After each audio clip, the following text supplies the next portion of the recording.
Hi, Kaye. Welcome. So I'm so excited to be talking to you today. And I wanted to talk to you about just everything that's kind of, I'd say it's not like it's just exploded. As we know, this has been happening for way too long to even, hundreds of years. Racial inequality and racial trauma and racial injustice. But I think a large part of especially the white population is just beginning to open their eyes to this. And so it's a moment, I think, in history that we can really, as therapists, like take advantage of educating people around this subject. And I'm not going to pretend to begin to understand the experience that Black folk go through on a day-to-day basis. And so I wanted to really bring another therapist in who is a personal and also therapeutic expert at this work. So again, my name's Heather Monroe. I'm an integrative psychotherapist. I specialize in relational trauma. So how consistent disruptions in the areas of safety and love in a family system create our beliefs and our perceptions of others and the outside world. And I want to introduce you guys, the audience, to a wonderful therapist named Kaye. And Kaye, tell us a little bit about what you do and the population you work with. So I've been in the field of mental health for 15 years. It may not look like it because everyone's probably like, she looks really young, but I've been doing this for 15 years. So I do drug abuse prevention counseling. I also, in the clinic, as I told you, in the evenings, it's basically trauma-informed therapy. So a lot of people that come in there have, experienced some type of trauma.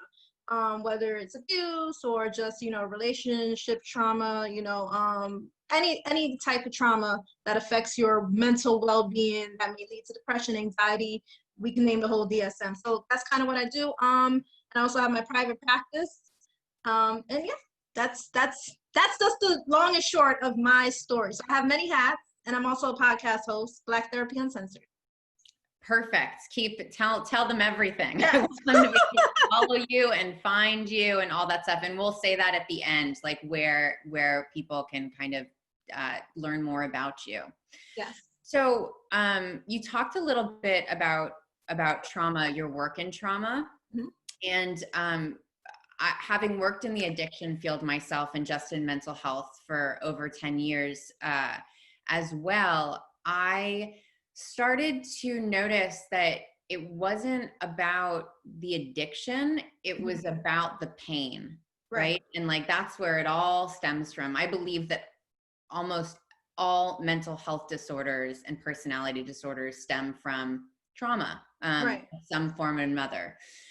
So I wanted to ask you just the basics of racial trauma. So let's just start with the basic question of what is racial trauma? So racial trauma, just, if we just break it down, can be defined or just similar to like PTSD. So what someone with PTSD would be going through, you can see racial trauma, depression, anxiety, just symptoms of that. But really, racial trauma is just the racial harassment that Black people go through. I want to say almost on a daily basis. Maybe not every Black person, but majority of us go through on a daily basis. Witnessing racial violence, as we've seen with George Floyd. So any person of color, when he yelled for his mom, all Black women across the world heard that cry. So actually, this is a great segue into my next question about how racial trauma seeps into a family system and can create relational trauma. Right. So tell me your thoughts on that. How does racial trauma come into a family system and then create secondary relational trauma? So relational trauma. So I'm going to break it down. Let's start with generational trauma, right? So, they always start Black history as slavery. Black history does not start as slavery. That's what the books tell you. That's what they would tell you in history class. If you actually read your books, it started with all of us being like kings and queens and having like lots of land and animals and stuff like that. Not living in huts. We lived pretty well and decent till others showed up and decided, hey, we don't want to toil our soil. We don't want to do this. We don't want to do that. They look like great people to do this work for us and then to capture us, to take us. And the only way you can break a community is all it takes is one person. If you get in one person's head and separate them, and that convinces that person that they're better than everybody else, you've broken it. And the one thing they did is break a black man away from his family. And that has traveled down from generation to generation to generation. If you break the man away, a black man, what do you have left? Nothing. And so it causes distress between a black man and a black woman, and then it trickles down to their children. I want to really unpack that, because that's fascinating. So let me just clarify. Are you saying that because of the generational trauma or generational legacy that gets passed on around separating black males from their families, that are you saying that there is a now conditioned instinct in black males to leave? I'm not saying there's a conditioned instinct, because research has shown, but they don't release these statistics, black men are more present in their families' lives than anybody else. But they don't release those numbers, and they don't tell people that because they still want the perception to be that black families are broken families. I come from a 2-parent household. I mean, maybe I'm low on the statistic, but I know tons of people in my community that come from 2-parent households with 2 black parents. So wherever the statistic or idea came from that black men don't want to be with their family, it's not they don't want to be with their family. They've been taken away, and boundaries have been put in place to stop them from the family from being united. Got you. Tell me a little bit about the systems that have been put in place that take black men away from their families. Prison. If you watch 13 on Netflix, I'm currently watching The Innocent Files, people getting accused of crimes that when they finally looked at it 15 years later, 25 years later, there was no way possible that person could have been at the crime scene. And I'm not saying that's the case for everyone. There's obviously granted people locked up that did the crime, but the amount of black men that are in prison, I call prisons a modern day plantation. That's literally what it is. And it's legal, so they can get away with it. But they lock them up. You could be on the street minding your business. If you fit the description, they arrest you. If you're arrested and there's no one to represent you, then what happens? Now you're of no value to society. Now you're a number in the system. And who knows how long you're going to be in there. It's not like a year or two. 15, 20. These people are losing 15, 20 years of their life from about 18 to 40 to 60. Some are ending up on death for things they did not do. So I think that's so important. Okay, so a part of systemic racism is that legacy of taking away fathers from their children and from their women. And it's not about it's not about a conditioned sense of leaving. It's not that these men want to leave, like subconsciously want to leave. It has nothing to do with that. It actually has to do with like the system taking them away. When you get into people's heads and you tell them that the other people don't need them, or they're better off by themselves, or the kid would be better off without them, or we know as therapists, when you get in someone's head, a lot of stuff can happen. Change can occur, whether it's good or bad change. Yep. In this sense, with the black community, black men, it's been bad change. Nothing good has come of it. You're also, I'm just thinking about that, you're also setting the kids in that family up to have fears of abandonment, and also just physical neglect from the father, not of any fault of his own, just not being able to be there. So you already have an attachment figure that isn't able to be there. And then let's talk about, so there's an attachment gap right there. Yes. For the child. Yes.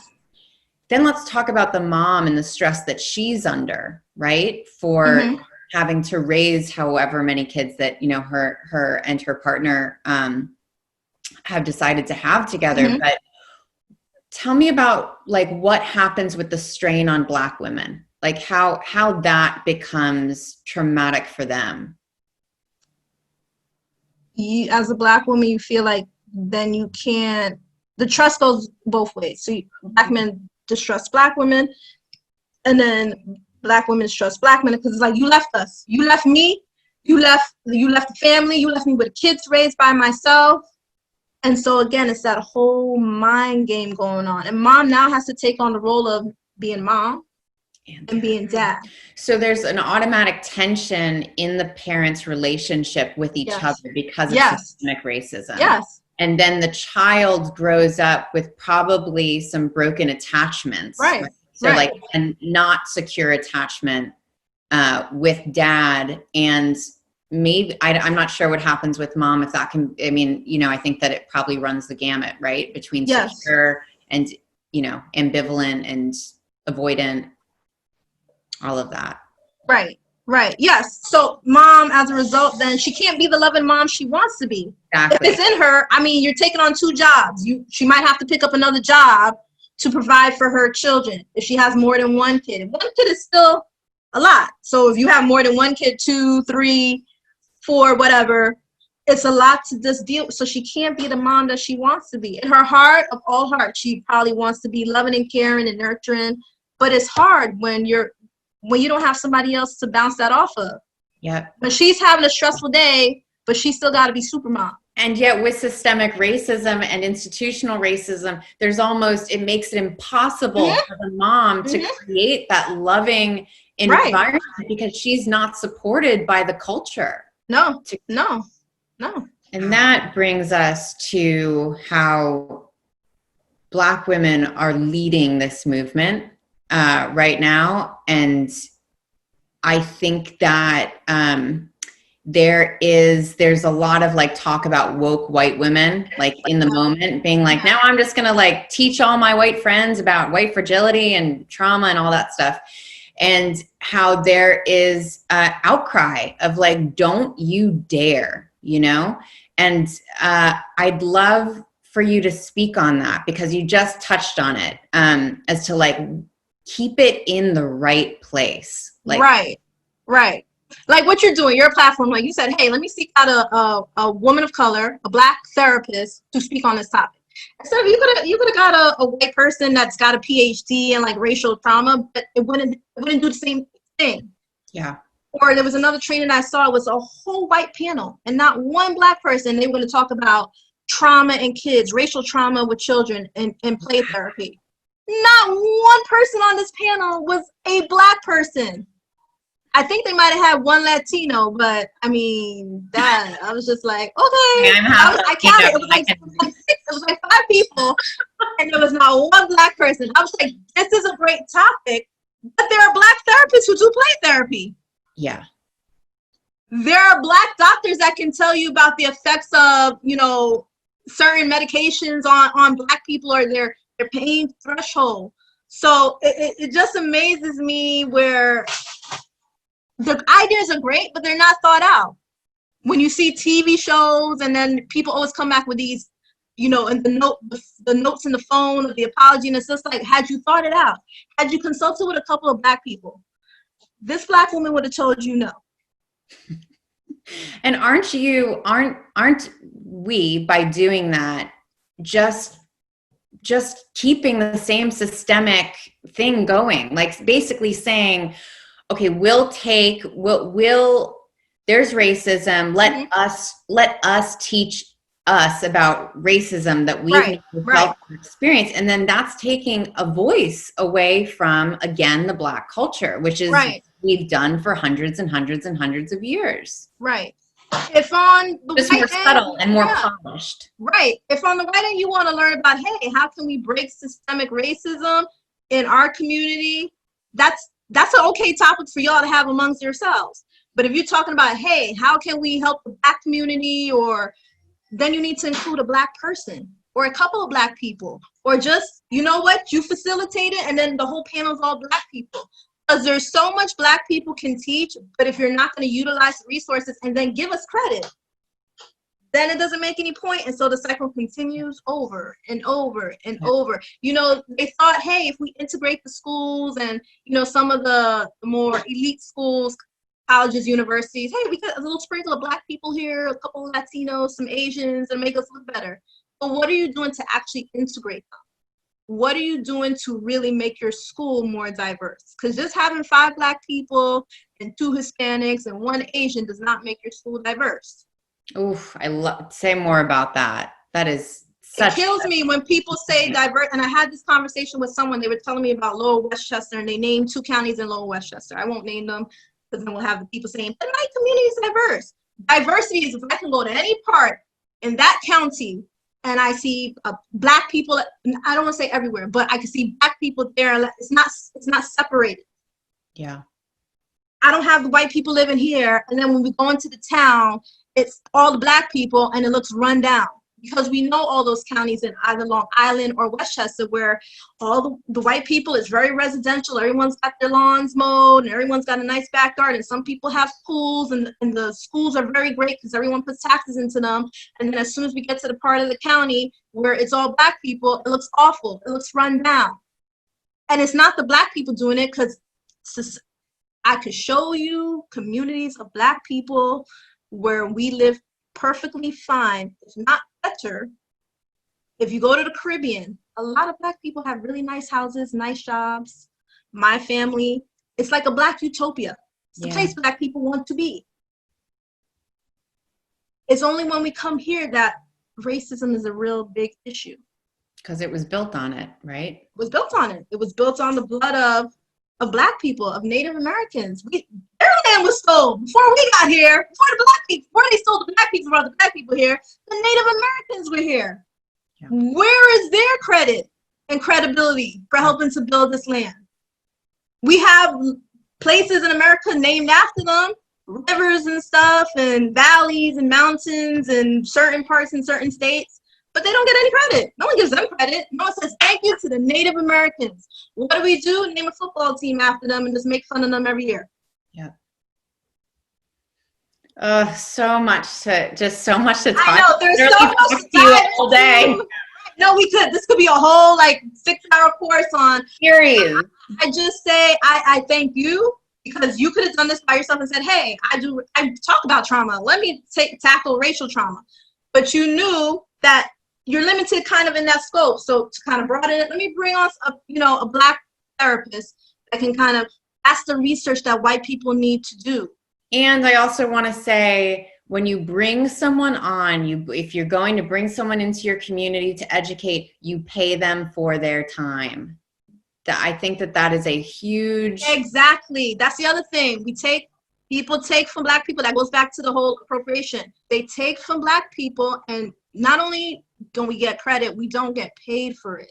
And you're supposed to thank them at the end for giving you a voice. The last thing I'll say is, in the music industry, way back in the day, the 50s and 60s, how many Black artists would release a song and then they would give it to a white artist, and that blew up. And that person's popular, and that Black person's still living, I don't want to say in squalor, because they might have still had a little decent house, but they didn't get the credit that they deserve. Yeah, absolutely. So, Kaye, thank you so much. I hope this helped. I hope I wasn't all over the place. Tell people where they can find you and get to know you better. So my private practice, there'll be a website soon. I'm just all the paperwork, but I'm still taking clients. Positive Minds, mental health counseling, psychotherapy. I am also podcast host of Black Therapy Uncensored. You can catch it on all platforms: Apple Podcasts, Google, iHeartRadio, Spotify. The last few episodes, we've been talking a lot about race. My highest download we did talk about racial trauma, PTSD in Black America. And I'm almost at 200 downloads with that one. So that one really resonated with people. They really heard the message. But I've talked more so that people can kind of get the history. I've talked about George Steeny, a whole bunch of Black people that other people may not know about. Not only just white people, some Black people didn't know about George Steeny. Great. Or they didn't know about Tulsa, or they didn't know about Axe Saturday. And I'm on Instagram, Black Therapy Uncensored. Just take out all the vowels. So What is that? Black Therapy Uncensored. So BLKTherapyUNCNSRD. Same thing for Twitter and Facebook. Just spell it out, Black Therapy Uncensored. So just drop a line if you listen to the podcast and you like what you're hearing. Please let me know. Perfect. And I also want to put a plug in for therapists wanting to learn more about racial trauma. Sheila Rowe wrote an amazing book that is like a staple for me on this subject and just breaks everything down beautifully too. So if you want to educate yourself more, I suggest that you. I said reading's fundamental. Google's your best friend.